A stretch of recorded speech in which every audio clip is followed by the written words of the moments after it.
Bom, muito boa noite, pessoal. Aqui quem vos fala é Robert, associado do LL. Nós estamos aqui para mais um podcast. O assunto hoje vai ser um assunto muito legal, particularmente eu gosto e espero que vocês gostem. Vamos falar sobre o Oriente Médio e tudo que é envolvido nisso, né? Os principais conflitos, cultura, história, enfim, vamos nos debater nessa noite. E temos aqui dois convidados. Vou deixar que eles se apresentem. Vou começar pelo Rogério, por favor. Olá pessoal, Rogério, associado do ILL, Rogério Giacomini, mais um entusiasta, um curioso sobre as questões políticas, econômicas, religiosas e toda essa bagunça que acontece no Oriente Médio. Isso aí, prazer mais uma vez conversar com o professor. Professor, a palavra está com você. Bom, eu agradeço primeiro a oportunidade aí que o Instituto ILL está me oferecendo. É um prazer muito grande estar aqui. Meu nome é Lauzimar, eu sou militar da reserva e também sou professor, metido a professor. Né? Fiz um mestrado em História, tenho um curso na internet aí online e é uma satisfação muito grande falar aqui sobre esse assunto que realmente é espetacular. Né? Eu acho que é uma oportunidade ímpar da gente falar sobre isso. A gente estava até comentando aqui nos bastidores como é um assunto tão gostoso, um assunto tão legal, mas que infelizmente as pessoas elas não têm tanto profundidade, né? E começam a emitir opiniões sem saber como que funciona a realidade, né? E talvez esse seja o propósito mínimo dessa nossa conversa, trazer um pouco de curiosidade para as pessoas poderem buscar mais e estudarem mais. E eu vou começar com uma pergunta simples, mas que eu sei que a gente vai debater essa pergunta a noite inteira, que é: por que Oriente Médio, professor? Então, nos nossos bancos escolares aqui, todos nós, estudamos muito a história da Europa, os grandes descobrimentos, e chegamos no Brasil. E sobre o Oriente Médio, eu acho que não há nada no currículo escolar, até o ensino médio. Sim. Então, por que essa falta de conhecimento sobre o Oriente Médio? Eu me atrevo a dizer que o Oriente Médio é a principal região do mundo desde o início dos tempos da raça humana. E pouca gente sabe disso. A história da humanidade está toda calcada em fatos que ocorreram essencialmente no Oriente Médio há milênios. Pois é, e é uma região rica, né? Acho que a gente pode entrar nisso, não sei se o Rogério quer comentar alguma coisa, mas é uma região rica, não só no âmbito, porque quando a gente pensa em Oriente Médio, né, popularmente falando, a gente logo lembra de petróleo, né? Logo lembra daquelas cidades maravilhosas, né? Cheias dos prédios altos, enfim. Mas eu acho que a gente pode se aprofundar mais, né? A gente pode começar com o petróleo, a gente pode falar das cruzadas, a gente pode falar do mix de religiões. Tem tantas coisas que acontecem no Oriente Médio e, de fato, vamos tentar colocar numa ordem cronológica a nossa discussão, e daí a gente vai a ordem cronológica me agrada muito, né? Como historiador. Então, eu queria começar, já que você colocou em ordem cronológica, a primeira grande revolução da história da humanidade que nos conduziu a ter tudo isso que a gente tem hoje, não sei se você...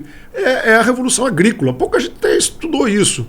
Mas o ser humano ele deixou de ser nômade, passou a ser sedentário, na medida em que ele conseguiu domesticar os animais, em particular cães, né?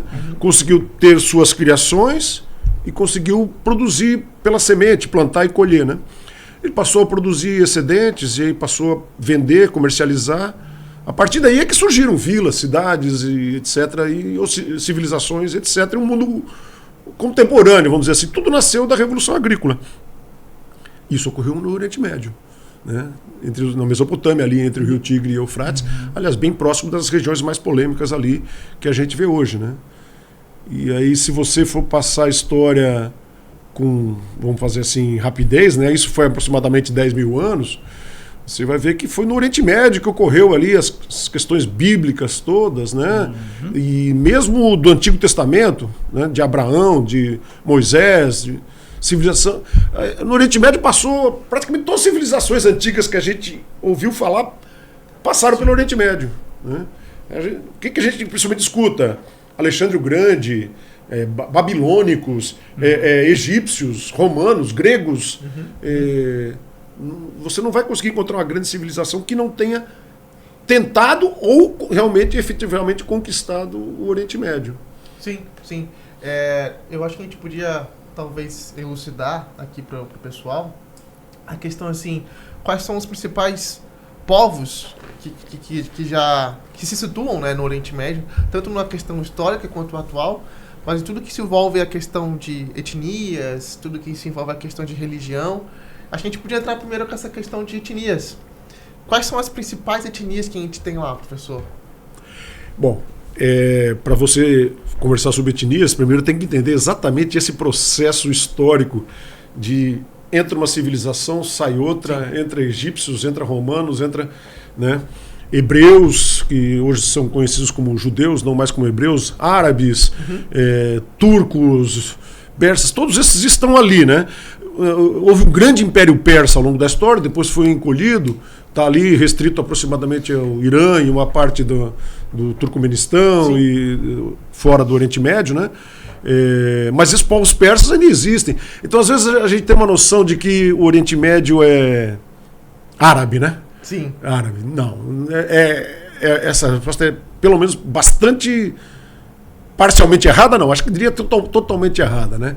Ali no Oriente Médio você vê, na Turquia você vê os turcos, você vê cerca de 30 milhões de curdos, você vê armênios, árabes, a maioria sim é árabe, persa, por exemplo, você pega o mapa aqui, ó, você pega o mapa do Irã, pouca gente sabe, eu acredito, cara, uma grande maioria da população desconhece que o Irã é persa. O Irã não é árabe. Fala, inclusive, outra língua. A língua que o Irã fala não é árabe. Para falar com um iraniano, conversar com um árabe, ele precisa de um tradutor. Usavam farsi. Eles não se entendem. Né? O turco, que é um pouco mais acima aí de onde está esse, para cima da Síria, a Turquia lá, o turco também não se entende. A Turquia hoje ela sempre falou turco, né? Uma língua turca. Houve um grande império turco otomano na região também. Né? Mas até hoje a Turquia fala turco, não entende o árabe, né? Sim, sim. Então existe uma gama de povos ali, falando especificamente de etnias, né? Que é realmente impressionante, né? E pouca gente conhece. Professor, uma questão que eu tenho uma curiosidade, né? Que é assim, eu não quero avançar muito nos temas que a gente vai discutir, mas uma das grandes e recentes debates que a gente acompanhou foi a Palestina, o Estado da Palestina, certo, e aquela etnia, ou povo que não tem um Estado. E agora a gente falando dos turcos, né, e da origem deles, né, porque eles vieram exatamente de lá, né, Turcomenistão, Afeganistão, Tajiquistão. Isso, da Ásia Central. Da Ásia Central. E naquela região também, se eu não estou enganado, estão os curdos, que da mesma forma, assim como os palestinos, eles não têm um Estado. E a gente não tem essa mesma... Não é o mesmo peso, é a mesma medida que a gente discute, né? A mesma marketing, né? Eles, né? Os curdos são a maior população do mundo que não tem pátria. Tá? Cerca de 30 milhões de curdos. Eles ficam ali entre o Iraque, um pouco ao norte do Iraque, pegam uma parte da Síria, pegam uma parte da Turquia, tá? E pegam uma parte ali do Irã. Ao norte do Iraque, ali, vocês estão vendo naquela região ali, inclusive na Turquia. E são 30 milhões de curdos que também falam a língua deles, curda, né? Porque, bom, aí você comparar isso com Palestina, aí você não pode entrar só no enfoque da etnia. Tem outros aspectos históricos muito fortes que vão dar essa prioridade, vamos dizer assim, dos seres humanos à questão palestina, deixando os curdos de lado, né? Embora os curdos sejam muito mais numerosos do que os próprios palestinos. Então, se a gente pudesse, aproveitando que nós temos um mapa aqui, se a gente pudesse dar uma breve resumida nessa questão assim, de etnias, a gente entende que lá no Irã é uma etnia, majoritariamente os persas, né? Certo. Onde teve o grande império persa. Ali onde hoje se situa a Arábia Saudita seriam os árabes, né? A etnia árabe. Aí nós temos os curdos, onde o professor citou, nós temos os turcos, nós temos os egípcios ali no Egito, né? Nós temos o povo hebreu, que hoje é onde se situa Israel. Perfeito. Nós temos... E aí depois a gente vai entrar um pouco até no quesito Israel e a diferença que ele tem para esse povo. Mas são muita gente, né? Diferente, né? Muita gente Talvez diferente. Seja por isso que tenha tanto conflito, né? E são muitas minorias, né? São cerca de 400 milhões de pessoas. Por exemplo, de judeus são em torno de 7 milhões. Sim. Persas já são mais, são em torno de 100 milhões, mas em todo o Oriente Médio são em torno de 400 milhões, né? Mas para entender esse processo de convivência entre todas essas etnias é um quebra-cabeça complicado. Sim, complicado. Sim. Que não envolve só etnia, né? Envolve história, envolve geografia, envolve petróleo, envolve poder, envolve religião muito fortemente, envolve ódio, envolve palavra de Deus, envolve uma série de coisas. A gente pode tentar pegar cada pedacinho desse aí e tentar montar o quebra-cabeça. Talvez se a gente pudesse entrar no quesito um pouco mais de religião agora, e não profetizando nenhum tipo de fé aqui, né? Mas tentando estudar mesmo a questão religiosa da região. Situar também um pouco pra gente onde que fica um pouco majoritariamente cada religião e explicar a região do Procura Oriente Médio, né? O que você pode falar sobre isso? Eu vou começar com uma afirmação que não é exatamente de um historiador, né? Uma afirmação meio polêmica, né? Seria possível afirmar que Deus escolheu o Oriente Médio para mandar seu filho? Na fé nossa de... Sim. É isso? Né? É isso. Mas antes do seu filho chegar ali, na região onde hoje é Israel, já existia uma religiosidade anterior, né? 4.000 anos antes já tinha surgido os hebreus e todas as histórias que a gente vê, a fuga dos hebreus lá do Egito, em busca da Terra Santa, e diásporas saíram, voltaram, foram expulsos, voltaram novamente. A história dos hebreus é uma história fascinante. Você conseguir que aquele povo no mundo todo tem em torno de 15 milhões de judeus. Tá? O que esses caras já resistiram na história da humanidade é uma coisa impressionante. Todas essas civilizações que eu citei ali, que foram à terra que eles consideravam santa, aí fugiram, foram para a Europa, encontraram um preconceito mortal, voltaram para a terra dele e também continuam, tiveram que guerrear muito para ficar ali. E isso tudo se sustentar ao longo de 4 milênios, 4 milhões de Cristo, 6 milênios. É fantástico, né? E aí depois você coloca Jesus Cristo nasceu ali. Toda a história da raça humana modificou depois de Jesus Cristo. Sim. Nós vivemos hoje em 2025 depois de Cristo. Sim. Obviamente mudou a história da humanidade. Você gosta ou não, mudou, né? Goste ou não, mudou, né?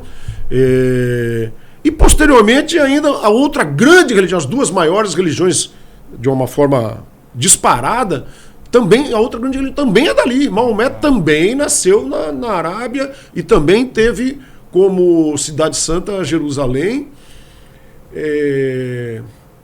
Poxa, o que leva a isso, né? Porque assim, se a gente for pegar a história das religiões, as 3 grandes religiões monoteístas do mundo, isso, ou o berço dela pelo menos, né, é o islamismo, que é muito predominantemente no Oriente Médio, o cristianismo, que aí ele já veio um pouco mais da parte ocidental do mundo, e o povo judeu, que você bem citou, né?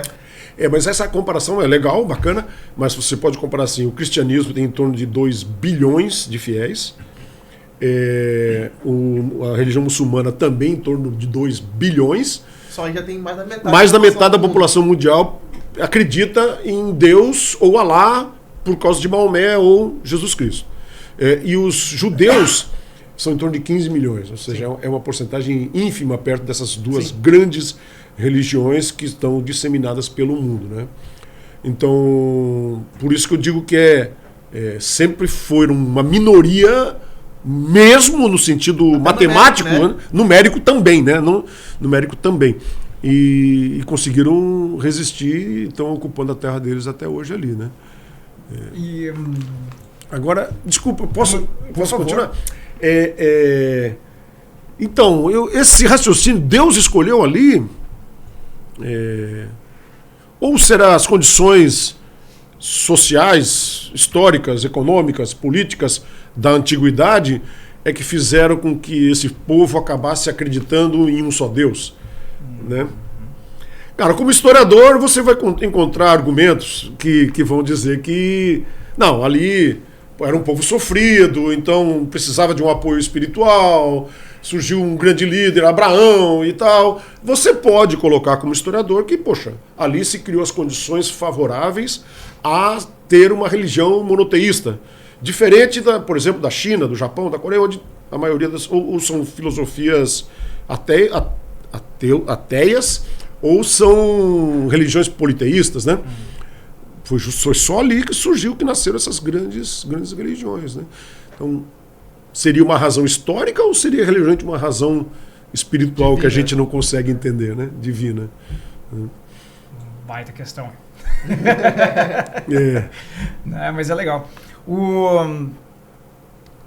No aspecto do tempo ainda, tentando recuperar aquela parte cronológica que a gente falou.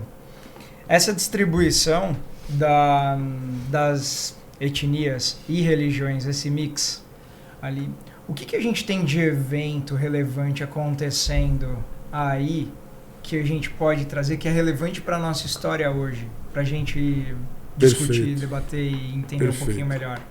Então, se Deus escolheu aquilo, ou se eles tiveram as condições favoráveis, a gente não vai saber responder.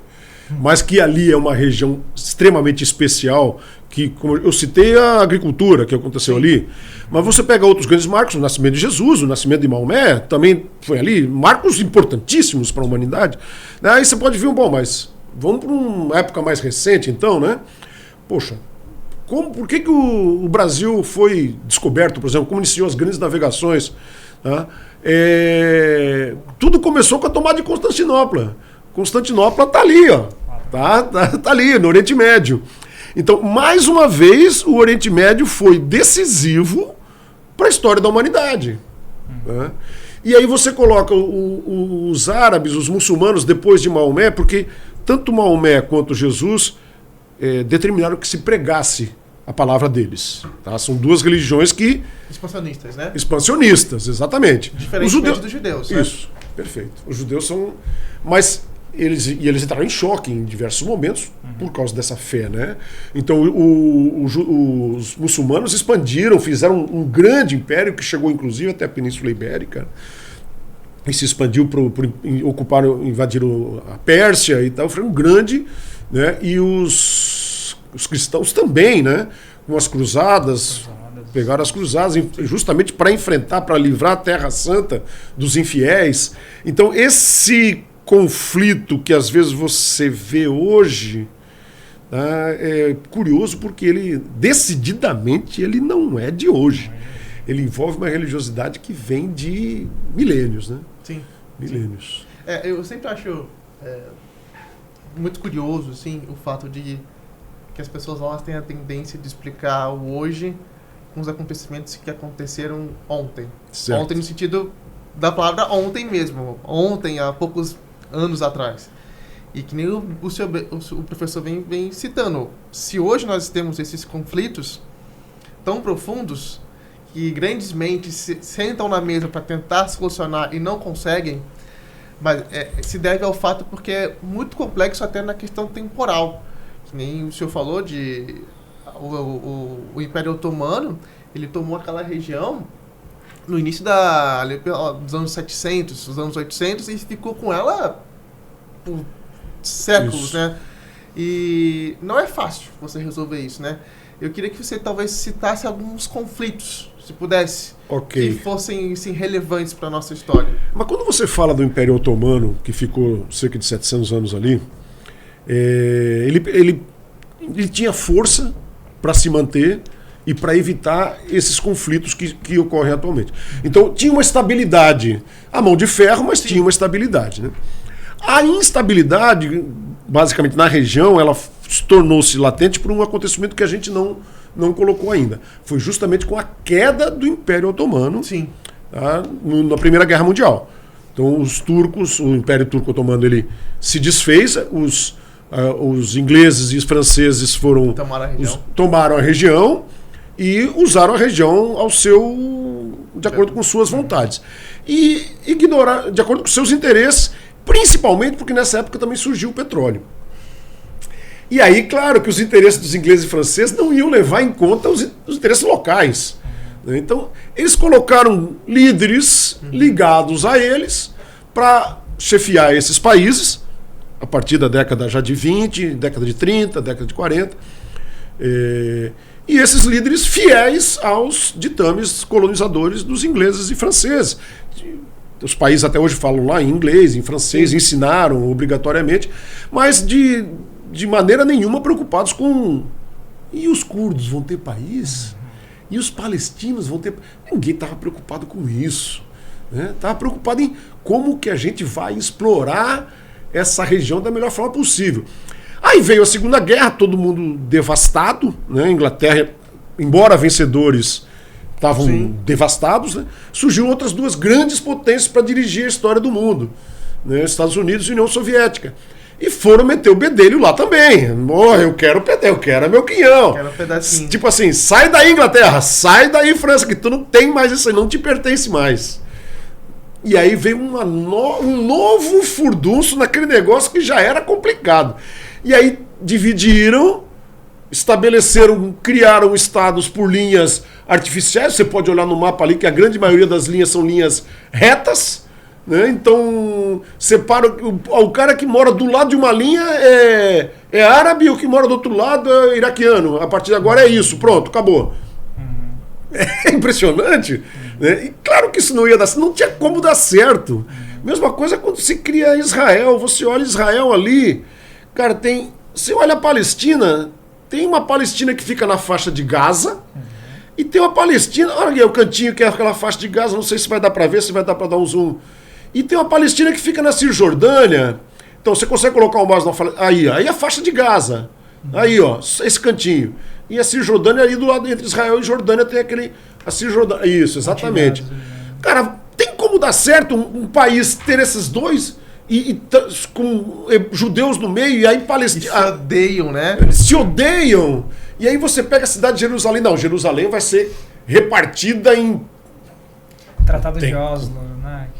Não tinha como dar certo. Mas você acha que eles estavam preocupados se isso ia dar certo? Pô, agora, é isso, né? Então, e aí... A Inglaterra apoiou a ida dos judeus, os judeus voltaram lá com fé e voltando para a Terra Prometida, fugindo do Holocausto e de outras, né? Montaram a terra dele e os árabes não aceitaram. Nunca aceitaram. Nunca aceitaram. Foi uma sequência de guerras grandes e pequenas. E, assim, a gente sempre tenta, de acordo com a bolha que você está inserido, você tem a tendência sempre de olhar o lado judeu, né? O lado de Israel, e defender esse lado. E de acordo com a bolha na qual você pode estar, que é diferente dessa, você vai olhar para o lado palestino, para o lado árabe. Só que entre eles mesmos, e pouca gente sabe disso, existe uma divisão muito grande. E eu quero entrar um pouco nesse lado religioso ainda, que é, no povo árabe, existe duas facções, existe mais, mas as principais... que são os xiitas e os sunitas. E eles, assim, não vou falar que eles se detestam, não tenho conhecimento para afirmar isso, mas é uma relação no mínimo cômoda. A ponto de, por exemplo, o Irã, que é de sua principal xiita, ele apoiar o Hamas, que é um grupo terrorista que é localizado ali na faixa de Gaza, que é sunita. E pouca gente entende isso, né? Eu queria que você... É difícil de entender mesmo. Me permita... Pode peço desculpa, Você falou que o povo árabe estaria dividido em sunitas e xiitas. Isso é um erro crasso, tá? Desculpe eu fazer essa observação. Porque são os muçulmanos que praticamente são... É a religião que está... É a religião que é dividida nessa, né? E aí, por exemplo, quando você falou do Irã, o Irã já não é árabe, é persa. E é predominantemente xiita. Então, você vê como é confuso, né? É muito confuso. Agora, aí você coloca o Irã apoiando um sunita que tradicionalmente é seu rival. Os atritos, por exemplo, entre a Arábia Saudita e Irã são históricos e claros. Basicamente porque a Arábia Saudita é sunita e o Irã é xiita. Houve uma guerra entre Irã e Iraque porque o governo do Iraque era sunita. Então, os sunitas e xiitas, não dá para dizer, não dá para generalizar que eles se odeiam, não é isso, né? Mas muitas vezes lideranças xiitas e sunitas acabam levando ao conflito em razão, sob o argumento religioso, né? E aí você pega um Irã que é persa, não é árabe, que é xiita, não é sunita, apoiando a Palestina, e apoiando mesmo, sem nenhum disfarce, né? Apoiando com veemência, com recurso, com armas, né? Como entender isso, né? Você volta novamente aqui àquelas divisões, a ressentimentos, né? Então, quando você tem Inglaterra e França se metendo no chamado, depois você tem Estados Unidos e Rússia se metendo totalmente ali, tá? Interferindo nas políticas internas, nomeando presidentes ou monarcas sob a sua tutela, né? E quando você tinha um sentimento religioso muito forte, contrário a esse movimento, o cara olhava aqueles Yankees lá, esses caras não tem nada a ver com a gente, o que esses caras vêm aqui tirar petróleo daqui? Você viu o petróleo, aquela riqueza espetacular sendo explorada sem ninguém ganhar dinheiro, só tinha as 7 grandes companhias petrolíferas do mundo aqui, tirava aquilo quase que de graça. Então existe um ódio muito grande, isso se criou com esse tempo todo, um ódio muito grande pelo Ocidente. Sim. Seja França, seja Inglaterra, seja Estados Unidos, dá para encarar a Rússia colocar a Rússia nesse balaio também. E esse ódio, ele era reprimido, né, ao longo do século XX, basicamente ele foi muito reprimido. Embora houvesse aí alguns ataques terroristas, algumas reações claras de descontentamento, mas com uma força bem menor, né?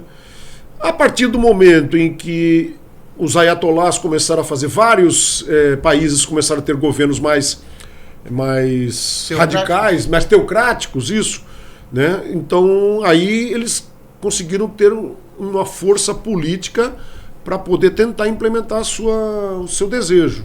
Em particular o Irã, mas não é só o Irã, né? Então, vários países, teve uma grande associação quando Israel se tornou independente. No mesmo ano, houve uma grande coligação de diversos países árabes para enfrentar Israel, né? Então, todos eles contra Israel, e Israel sobrepujou com recurso próprio, com o apoio dos Estados Unidos, com equipamentos militares mais eficientes, superou as diversas guerras aí desde a sua independência.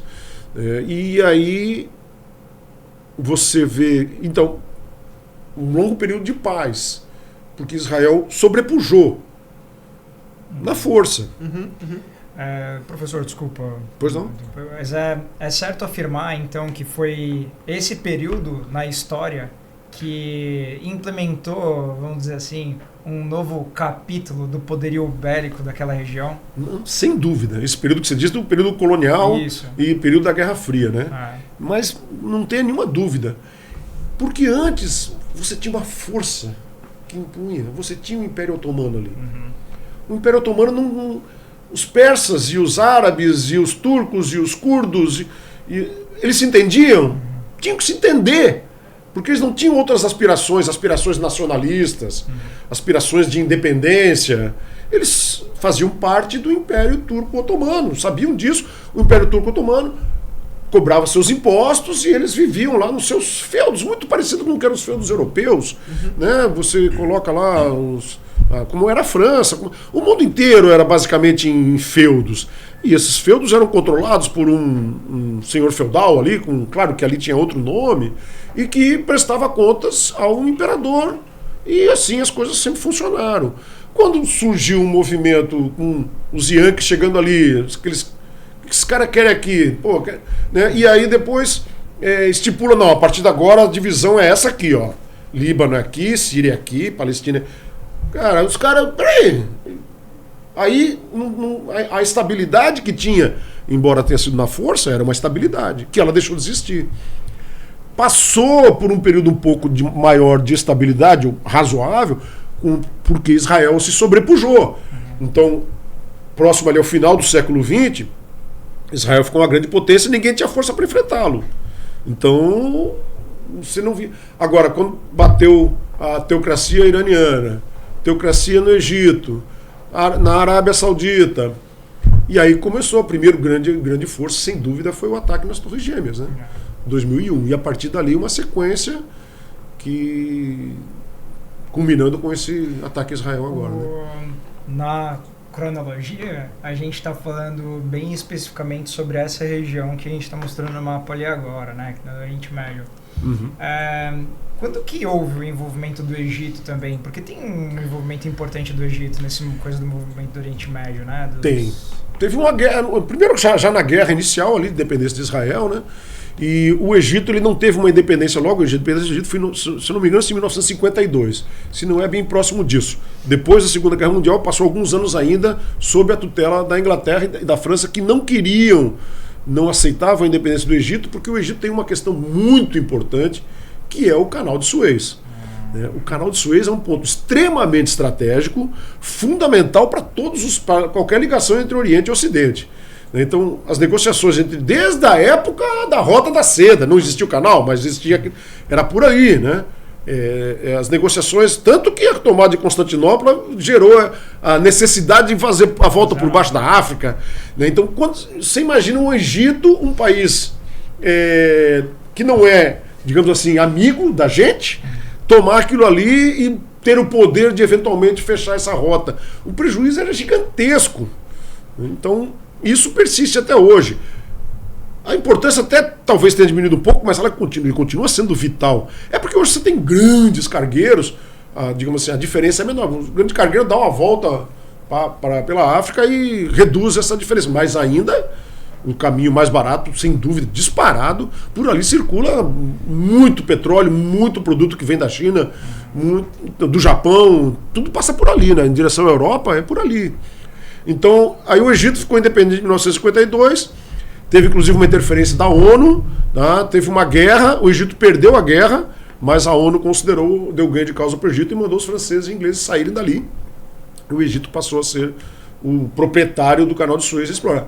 Na verdade, o Canal de Suez ele nunca foi interrompido, não. O Egito sabe da relevância, ele sabe que se um dia ele se meter, desculpe o termo, se meter a besta e fechar o Canal de Suez, vai sofrer as consequências, né? E ele precisa, até hoje, economicamente, o Canal de Suez é a principal fonte de renda do Egito, né? O Canal de Suez e o turismo, né? Então, a relevância do Egito também é muito grande, né? Muito grande. Sim. Até o nosso mapa hoje está mais localizado no Oriente Médio, mas você que está em casa, se você puder depois visualizar, o que o professor está dizendo é que se não fosse o Canal de Suez, todas as mercadorias que saíam da Índia, da China, do Japão, ele teria que contornar o continente africano até poder chegar na Europa. Então, você ter um canal que você vai tirar toda essa viagem, ele é economicamente muito mais barato, né? Exatamente. E geopoliticamente falando, ele é de extrema importância, né? Exatamente. Porque você tá... É uma questão de poder, né? Uma questão de você impor poder ali, né? E poder o Egito ter essa consciência que eu acho que o professor falou e achei muito interessante, assim, ele não se meter a besta, eu entendi o que você quis dizer, mas é no sentido assim de ele tem o poder do canal, mas ele sabe que ao mesmo tempo ele não tem o poder do canal. Isso. É isso, né? Mas ele explora economicamente, né? Sim. Assim como o Panamá, grosso modo, dá para comparar, o canal do Panamá também tem um estratégico, quem controla é o Panamá, mas está lá os Estados Unidos hoje, agora tá já, o Trump já botou o olho lá, olha, calma aí, a China não vai tomar conta do canal do Panamá não, e a China já saiu, o Panamá já reviu os acordos com a China. Quer dizer, ele pode explorar, vai ganhar dinheiro com isso? Vai, ótimo, maravilhoso, mas pô, tem um limite, né? Tem um limite. Posso colocar uma curiosidade aqui? Por favor. Vocês têm ideia do porquê do nome Oriente Médio?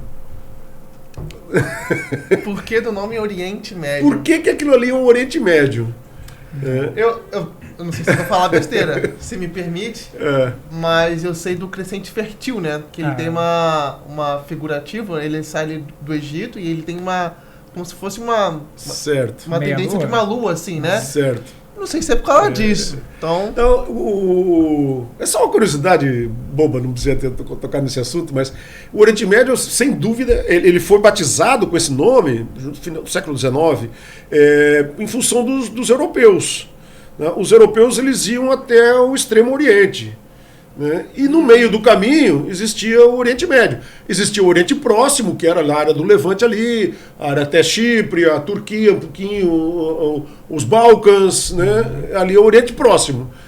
Depois vinha o Oriente Médio e no final vinha o Extremo Oriente. E essa nomenclatura ficou. Né? Isso foi no século XIX, então? Foi a partir do século XIX. Antes era chamado só de Oriente, mas...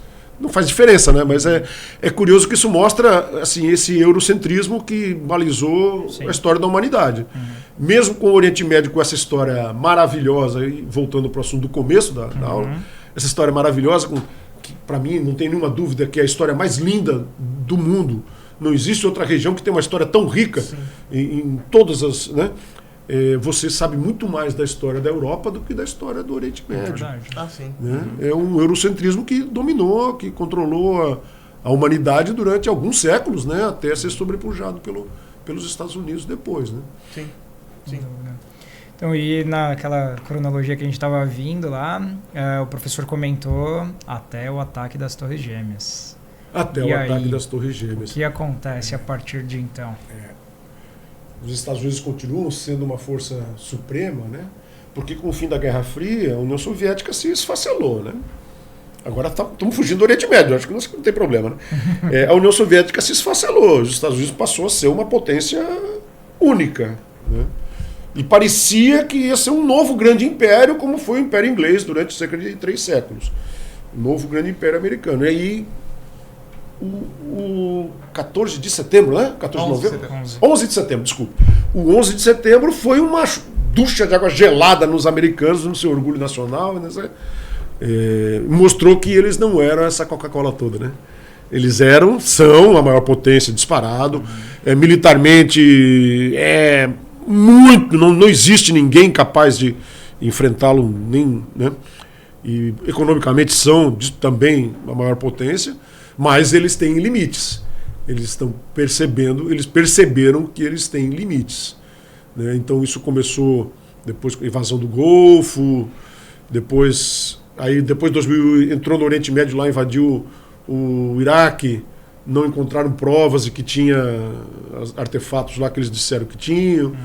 Isso acelera o revanchismo, novamente está lá os Estados Unidos, né? E aí tirou o Saddam Hussein, mas colocou outros políticos no local que trataram a população de uma maneira horrível, né? Violentíssimos, mais violentos do que o próprio Saddam Hussein, e aí deixou aquele governo lá e foi embora, se retirou. Então os ressentimentos são vários, né?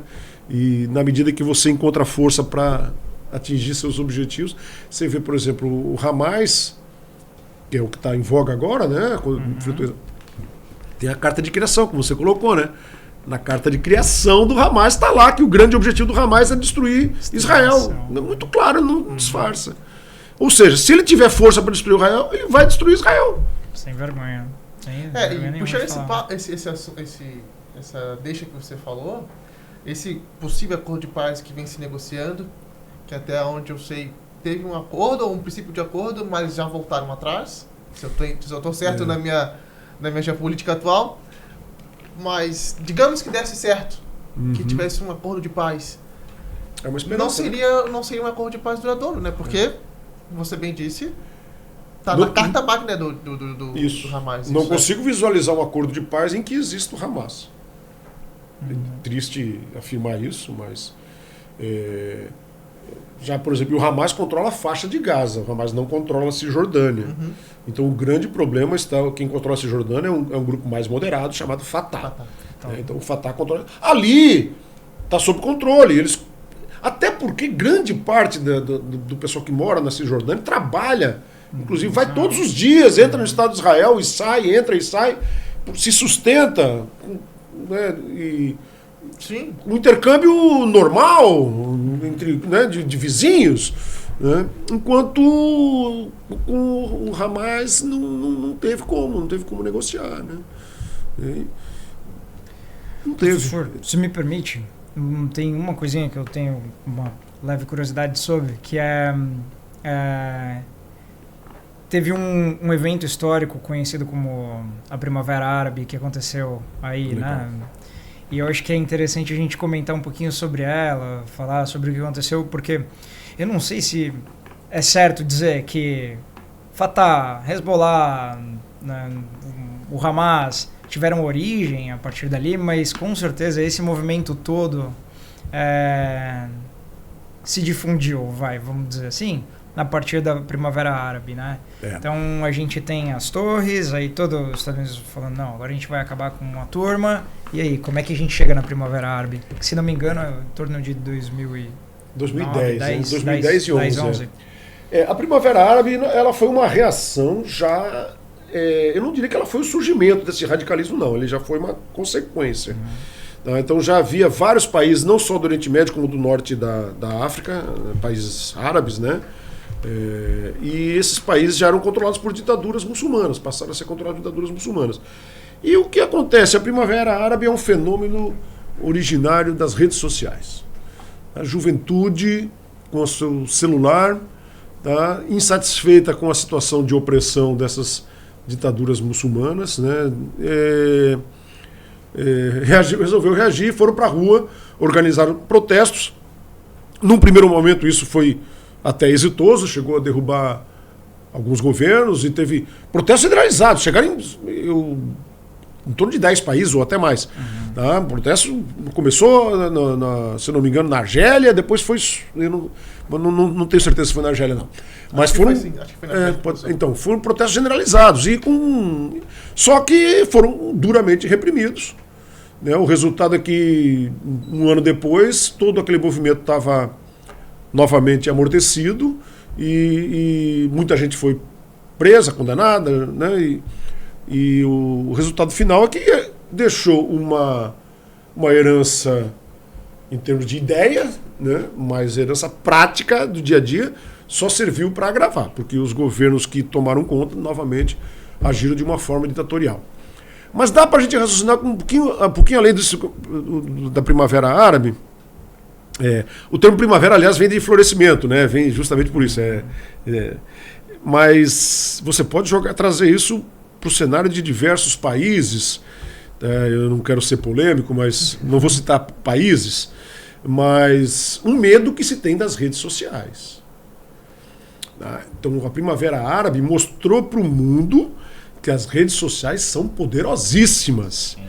E isso significa que governos que não estão com apoio forte da sua população têm uma forte tendência de queda por causa das redes sociais. Então, governos com viés autoritário vão censurar, vão de alguma forma combater as redes sociais. Evidentemente, isso para mim é antidemocrático, mas a gente pode debater os méritos, impor limites e tal, mas a regra é, se o governo é autoritário, ele vai precisar necessariamente restringir as redes sociais. Sem querer muito pisar em outro tema, mas eu acho que é uma questão de segurança de fronteira. E se você não toma conta disso, você acaba deixando o inimigo ficar bem embaixo do seu nariz. E isso pode ser um perigo. Pode ser. Pode ser. Eu não diria que era fronteira, não. É realmente questão de se salvar, mas acho que melhor mudar de assunto. Né? Vamos voltar. Vamos então, falar do Oriente Médio. Que eu sei que todo mundo não está pensando no Oriente Médio nesse momento, né? Eu não tô, então, a rede social, gente, a revolução da internet, né? A internet é, sem dúvida, uma revolução espetacular, né? Ela gera, então, a gente pode mudar de assunto, gera talvez esse grande crescimento exponencial que a gente vê nessas cidades maravilhosas que surgiram aí, né? Sim, sim.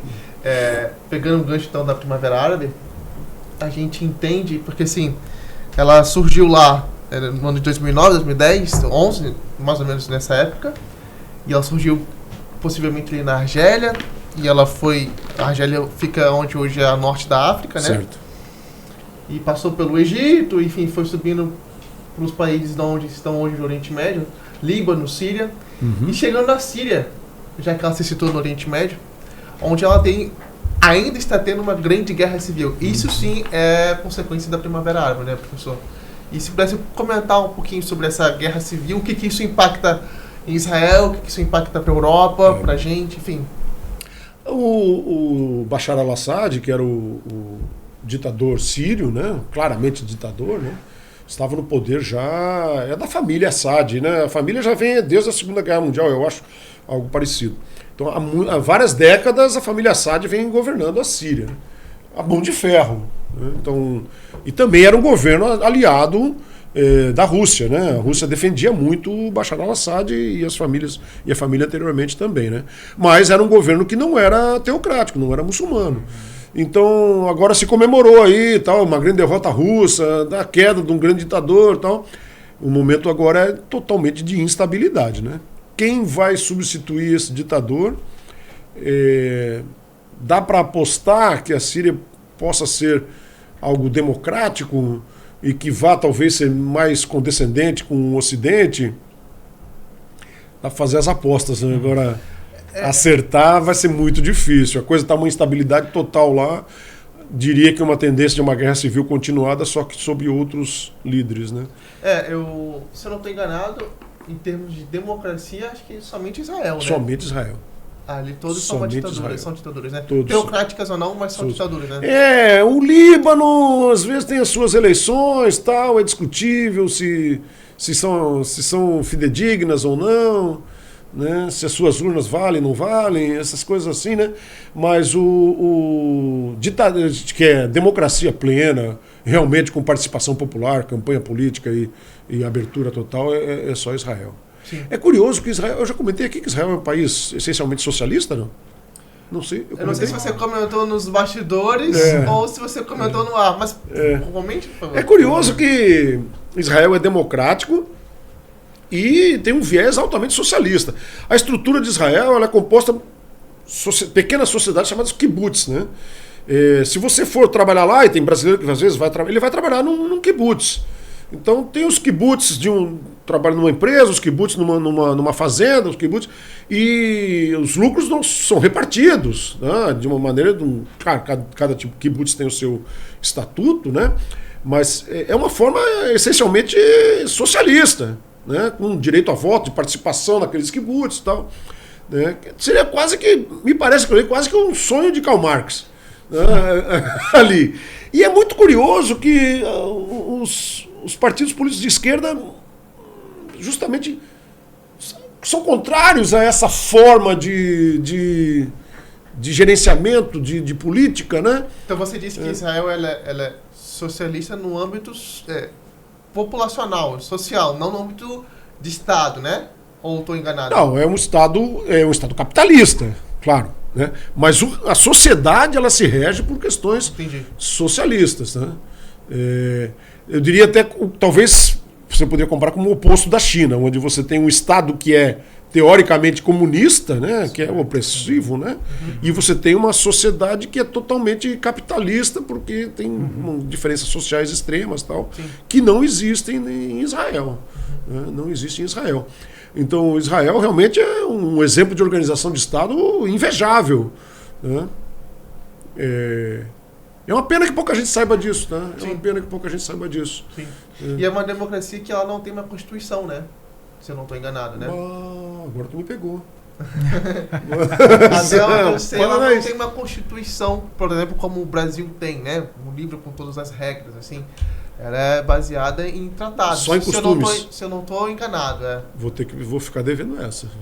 Essa aí. Vamos fazer outro podcast, então. Outro podcast sobre essa daí. Mas assim, e eu volto àquela questão da Primavera Árabe.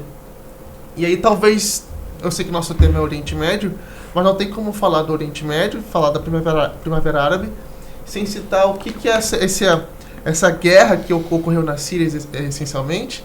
O que ela não está afetando a Europa hoje, em termos dos exilados que de lá saíram, né? Da imigração que vem ocorrendo. Boa. E aí puxando até para uma questão religiosa, né? Desse expansionismo islâmico, né? Queria que você comentasse um pouco sobre isso.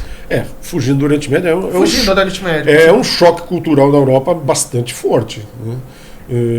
Quem já foi, graças a Deus já fui à França, eu fiquei impressionado, tá? A primeira vez que eu peguei um metrô, você não via, a maioria das pessoas que estavam no metrô estavam conversando em árabe, não estavam conversando em francês, né?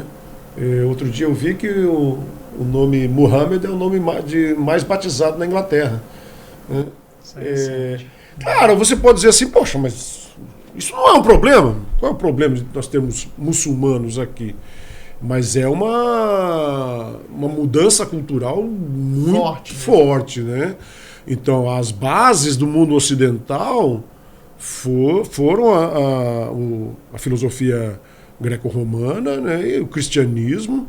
Então, você está alterando, você está impondo um choque cultural drástico, né? Sim. E, de uma maneira geral, grosso modo, os cristãos agora, já no sistema capitalista, têm 1, 2 filhos. Os muçulmanos que vão para lá, originários normalmente sim do norte da África e desses conflitos que nós estamos falando, e do Oriente Médio, né? Vão aos milhões para lá. Eles têm vários filhos, então existe uma perspectiva aí da França, por exemplo, já em 2050, que você pensa que está longe, mas não está, 2 décadas, né? Ter uma maioria muçulmana. Uma maioria muçulmana que vai votar, né, que vai eleger o presidente, a França vai passar a ser um país muçulmano. A Europa vai aceitar, e a União Europeia vai aceitar isso, ou vai se esfacelar também? São questões bastante polêmicas, né? Há que se ter um respeito, evidentemente, pela religiosidade. Você não pode associar, que é um erro gravíssimo, você associar muçulmano à crueldade ou a terrorista. São exceções e geradas por razões históricas muito fortes. Claro que nós não vamos defender o terrorista, mas que ele tem uma dose de razão nos seus princípios, né, no seu ódio inicial, ele tem. Agora, um modo de agir com isso é que é realmente, não diria nem questionável, né, é hediondo, né? Sim. Mas quando você tem uma população onde 20%, 30%, daqui a pouco 40%, evidentemente esses desmandos também tendem a ocorrer, né? Tendem a ocorrer. E esses conflitos podem se tornar não só mais locais, como no Oriente Médio, que é o tema do nosso podcast de hoje, como eles podem realmente se expandir mundo afora, né? Então, ou seria exagero meu? Eu confesso que eu não tenho certeza se isso é uma estratégia realmente dos grandes líderes muçulmanos ou não. Não há nada escrito que comprove isso, então eu não posso afirmar isso. Né? Mas que sem dúvida é algo muito bem sucedido para a religião muçulmana Então os muçulmanos, a fé de Maomé, ela foi encaminhada nos seus primeiros anos, logo após Maomé, se expandiu pela África, chegou na Europa, por meio de guerras, de conflitos. Né? Mas, por que não por meios pacíficos? Você vai também controlar a fé humana com os ditames de Maomé. Isso seria ruim para o mundo? Para a Europa? Difícil responder. Difícil responder, né? Acho que difícil responder. O ponto principal da gente entender, e aí viria o que eu tenho aqui como a minha última pergunta, mas dada essas nuances e as complexidades todas que a gente tem, aspectos étnicos, religiosos, culturais, toda a história bonita até, que a gente comentou, né? Seria uma área escolhida por Deus para, né? Tudo isso. A pergunta, professor, fica assim: qual é a relevância da gente considerar todos esses estudos num aspecto educacional mesmo, de formação de indivíduo, considerando que eventualmente a gente vai ter muito mais muçulmanos do nosso lado e de repente aquele que não sabia vai relacionar o muçulmano com os mais radicais, que são os terroristas, e vai tá cometendo um erro gravíssimo. Qual é a relevância desse estudo pra gente hoje, como formação de indivíduo mesmo? Você pode colocar nas ciências humanas isso está muito forte, você precisa aceitar o outro indivíduo como ele é. Né? Então, esse exercício chama-se alteridade. Né? Você se põe no local do outro indivíduo para entender qual é a sua forma de pensamento. Isso é bonito, né? Muito bonito, realmente, você entender, você aceitar. Todo ser humano tem sua forma de pensar, entender o contexto em que ele está inserido. Até que ponto isso pode ser empregado na prática, eu diria que tem um limite. Né? Quando eu fui professor de sociologia por um tempo, eu gostava de usar o exemplo das tribos da Amazônia. Tinha uma tribo lá que tinha, se o bebê nascesse com um certo defeito e a mãe não aceitasse, ela podia enterrar o bebê e tal. E isso foi debatido e tal, mas tem que entender que é costume deles e tal, mas tem que entender realmente que uma mãe pode matar seu filho depois que nasceu? É isso que quer? Isso não tem um limite onde você possa dizer, não, eu tenho que entender, mas espera aí, uma mãe matar o filho eu não posso entender. Ou não, eu tenho que entender da cultura deles. Então eu tenho que entender que o muçulmano realmente tem seus... Desculpa, vamos colocar muçulmano, vamos colocar os palestinos têm a sua raiva incrustada e que queiram se livrar de Israel. Eu preciso entender isso, eu posso entender. Mas eu não posso aceitar... Cadê o limite, né? O extermínio. Aceitar que isso os deu direito. Porque o que foi feito aqui no ano passado foi hediondo. Aquilo ali não é guerra, aquilo é homicídio. Terrorismo é um homicídio hipócrita, é cruel, é desumano. Você atirar em pessoas que estavam com as mãos levantadas, você jogar aquele episódio da mulher que foi num bunker lá, metralhar 60 pessoas que estavam dentro de um bunker totalmente desarmadas. Então, alguns episódios hediondos. Isso, então, até que ponto você pode aceitar que aquele indivíduo seja aceito? Uma relação... Né? Tem um limite, esse limite... Difícil falar, não tem como. Não tem uma relação de ódio que existe, não somente... não é contra a terra, né? As pessoas podem talvez pensar isso, mas é contra o povo. Contra o povo. É contra o povo. Contra o povo. O Hamas, ele quer acabar não com o Estado de Israel por causa do território onde eles estão, ou tão somente isso, mas é com o povo que lá existe, né? Reforça aquilo que a gente comentou, é uma coisa que nasceu há 4.000 anos atrás. Claro que o cara que está ali hoje não está pensando em 4.000 anos atrás, sim, mas influência, né? Influência vai passando de geração em geração. Né? E chegou nesse extremo aí. Eu não consigo ver a acordo de paz que você falou aí. O acordo de paz que eu citei é de acordo com esse conflito específico, né? Para mim, ali com o Hamas, não é como. Seria interferir ali, mudar. Mas o Hamas, ele se apropriou da educação palestina. Você falou em educação, né? Você vê crianças lá jurando que vão combater, vão morrer, né? Você vê na guerra ali um filho ligando para a mãe orgulhoso. Mãe, eu matei 10, eu matei 10. Um orgulho, e a mãe e o pai dizendo, Allah é grande, Deus... Você não consegue aceitar um negócio, é impossível de aceitar, né? Agora, assim, a retaliação proposta por Israel é aceitável? Questão de sobrevivência? Não tem outra alternativa? É outro assunto que a gente pode tocar também, se quiser, né? Outro podcast. O tempo está acabando, né? Mas eu acho que, sim, se a gente pudesse fazer um resumo, né, do que a gente conversou hoje, porque, por mais confuso que possa parecer, né, mas é um tema muito delicado, né? Acho que a gente precisa entender, se eu pudesse resumir toda a nossa conversa aqui, assim, a gente tem uma mente ocidental muito forte, muito bem enraizada pelo cristianismo, que teve a sua criação do judaísmo, e da filosofia greco-romana, né? Aristóteles, ele foi talvez toda a linha, né? Sócrates, Platão, Aristóteles, e o Aristóteles talvez seja o maior pensador dos três. Tem pessoas que discordam de mim, mas enfim, são as grandes, a grande base da nossa cultura ocidental. E nós temos uma visão praticamente oposta, não sei se eu posso dizer assim, que é a visão oriental, muito situada numa questão religiosa, por isso que tem tantas teocracias lá, E as que não são teocracias são também muito fundamentadas na questão religiosa, que é uma visão diferente, que é o que você bem citou, do exemplo que você trouxe da tribo da Amazônia. Mas, por exemplo, nós ocidentais imaginamos que uma mulher ela possa se vestir de uma maneira que ela desejar. Lá no Oriente, não. As mulheres elas se vestem de outra maneira e nós achamos isso errado, mas as mulheres de lá, pelo menos é claro, uma questão deixando de lado o extremismo que existe sim, elas se sentem protegidas, elas se sentem...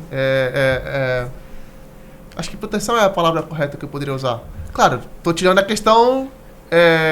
Seria protegida? Tô tirando a questão de excessivo, né? Não seria oprimida, talvez? Algumas, né? Eu vou te dar um exemplo. Não posso afirmar que é oprimida. Não posso. Sim, não sim. posso. Eu levantei a Por isso que eu falei que talvez... É tênue, né? Mas assim, se você for pegar as meninas que jogam nas Olimpíadas, por exemplo, os times femininos, você vai pegar o time feminino do Irã, das Olimpíadas de 1972, as meninas estavam de short e camiseta, jogando handebol, basquete, iguais, os mesmos uniformes dos... E agora, nos últimos 3, 4 Olimpíadas, precisam usar aquelas coberturas que dificultam muito, praticamente impede de ganhar o jogo, né? Posso estar sendo mal interpretado, desculpe, mas a minha opinião isso é um retrocesso. Eu não consigo ver por outra forma, embora essa minha opinião eu sei que ela é questionável, né? Ela não deveria talvez nem ser expressada, mas aquelas mulheres que há 30 anos atrás usavam short e camiseta para jogar um handebol, elas estão, não são as mesmas, claro, mas sim, elas estão colocando aquela vestimenta porque querem mesmo? Algumas talvez sim. Já até voltando para a Primavera Árabe, ela plantou ideias. A população do Oriente Médio em geral é muito jovem, tá? São países que têm ainda em fase de aquela pirâmide etária, né? E existem fortes indícios de que essa população mais jovem não tem aceitado de bom grado esses ditames extremistas, não tem aceitado. Se vão ter força suficiente para enfrentá-los é outra história, né? Mas eu não tenho dúvida que há muita gente que está sob esses governos autoritários e que decididamente não concorda muito, e muito provavelmente a maioria, né, não concorda e está sendo subjugada dessa forma. Sim. Né? Porque não é todo muçulmano que precisa ter aquela vestimenta, tanto que eram muçulmanas que jogavam há 40 anos atrás e estavam com a vestimenta normal. Então, sim, é uma questão de visões, né? São visões totalmente opostas, né? Sim. A gente não tem como... Ciências humanas, aonde que é o limite da... Ciências humanas não são exatas. Ciências humanas não são exatas. Professor, para a gente terminar, queria que você falasse um pouquinho, bem rápido, é claro, né? Não sei como que a gente está de tempo aqui, mas que você falasse um pouquinho sobre qual que é a sua perspectiva para o futuro, assim, sabe? Para o Oriente Médio, do que ele pode influenciar a gente, onde que a gente pode se orientar mais sobre esses assuntos, uma pincelada rápida sobre isso, né? Rapaz, olha, perspectiva no Oriente Médio só com bola de cristal, tá? Porque pode acontecer de tudo. Pode acontecer de tudo. Pode ser que realmente o Hamas seja sobrepujado. Já ocorreu, por exemplo, tratados de paz. Que ocorre? A Arábia Saudita já aceitou Israel. O Egito já aceitou Israel. Vários países árabes, a maioria da população libanesa já aceitou Israel, embora tenha o Hezbollah lá ainda. Então, existe uma possibilidade, sim, de uma troca de líderes e isso voltar a reinar a paz ali, mesmo que seja democraticamente, que seria algo inédito, absolutamente inédito, né? Mas eu realmente peço desculpa, mas eu não sou otimista, não. Eu acho que esse conflito aí, a curto e médio prazo, não consigo ver solução que não seja com a força das armas. Né? Não consigo ver. Sim, sim. E aí entra a força das armas, a gente não falou, o tempo está acabando, né? Vai encontrar assunto, né? Eu já ia falar das armas atômicas do Irã e do risco, mas acho melhor a gente nem tocar nisso, porque realmente ficou... Mas se quiser tocar, o pessoal falou Não, que tem um pouquinho de tempo, nós temos um pouquinho de tempo, então se quiser abordar ali em poucos minutos essa questão atômica do Irã, sinta-se à vontade. Já ficou claro que o Irã é inimigo de Israel, tanto que ele se associa a árabes sunitas que não são, digamos assim, entre aspas, não tem nada a ver com o povo iraniano. Né? Ele é arqui-inimigo, lança mísseis, Israel já lançou mísseis, não é disfarçado. Né? Então, se esse ódio do Hamas estiver também nas lideranças iranianas, e de posse de uma bomba atômica, de um artefato nuclear, o risco é muito grande, né? Muito grande. Então, é isso, né? Agora você vai afirmar, não, estamos perto da Terceira Guerra Mundial. Tem muita gente que coloca isso. Não, se houver uma Terceira Guerra Mundial, eu não tenho dúvida que ela vai nascer dali mesmo, porque o petróleo ainda vai ficar... O mundo vai depender do petróleo que está ali por mais pelo menos 3, 4 décadas, né? Mas eu não acredito, não. Eu acho que o ser humano, pelo amor de Deus, a sensatez em algum momento tem que imperar, né? A sensatez não é a mãe da história, não. De jeito nenhum. Não dá para esperar a sensatez na história. Né? Mas, poxa, no futuro dá, né? No passado não dá, mas no futuro dá. Tomara. Vamos esperar a sensatez. Né? Vamos esperar, tomara que dê tudo certo. Rogério, não sei se você quer dar uma última palavra. Professor, mais uma vez, muito obrigado. Acho que o mais importante, o mais agradável desse tema é realmente a gente conhecer. Como o professor comentou logo no começo, não é uma coisa que a gente estuda quando a gente está no ensino fundamental, ou a não ser que a gente tenha curiosidade disso. Uhum. E para que a gente possa conviver em harmonia com os semelhantes, eu acho que a gente precisa conhecer. Então, só agradecer ao professor, mais uma vez, por compartilhar o conhecimento com a gente. Obrigado, Albert. Obrigado pela oportunidade. Obrigado ao Instituto também, pela oportunidade de estar aqui. E é isso daí. Obrigado. Show. Até a próxima. Me permita fechar, então. Eu que tenho que agradecer. É um prazer muito grande estar aqui. Eu gosto muito desse tipo de atividade, desse tipo de conhecimento. Eu queria fechar assim, dizendo assim, muita coisa que nós abordamos aqui talvez tenha ficado no campo das opiniões, e elas evidentemente não são unânimes, né? Mas pelo menos esse mérito que você citou, eu espero que a gente tenha conseguido fazer com que as pessoas busquem conhecimento de uma questão que é extremamente relevante para o mundo, né? Então, se vai concordar com o meu ponto de vista em algumas coisas que eu falei, não são fatos, são opiniões, não é o principal, não é o essencial, mas serve para dar uma iluminada no assunto, né? Aguçar a curiosidade. Aguçar a curiosidade, perfeito. Então, obrigado para vocês dois aí, muito, muito legal. Espero estar de volta aqui um dia novamente. Eu sou apaixonado por um pensador que se chama Ludwig von Mises. Não sei se o professor conhece ou não, mas você falou dar uma iluminada, me veio a frase clássica dele, que é: ideias, somente ideias podem iluminar a escuridão. Então eu acho que é isso, né? Esse podcast é sobre isso, é você trazer um ponto de curiosidade, plantar uma sementinha de curiosidade no seu coração e ir a fundo nos seus estudos, ir a fundo e criar a sua opinião, criar a sua ideia. E acho que é isso que o professor também tentou trazer, né? Ajudar nesse pensamento, né? Bem legal. Mas é isso, pessoal. Muito obrigado. Boa noite. Não sei que hora você vai estar vendo isso. Então, boa noite, boa tarde, enfim, não sei. Mas até a próxima. E se inscreva no canal. Compartilhe esse vídeo com mais pessoas. Parabéns pela iniciativa. Obrigado mesmo. Professor. E nós vamos ter mais e mais podcasts sobre assuntos, sobre outros conflitos, e espero que vocês possam nos acompanhar. Obrigado. Até mais. Valeu.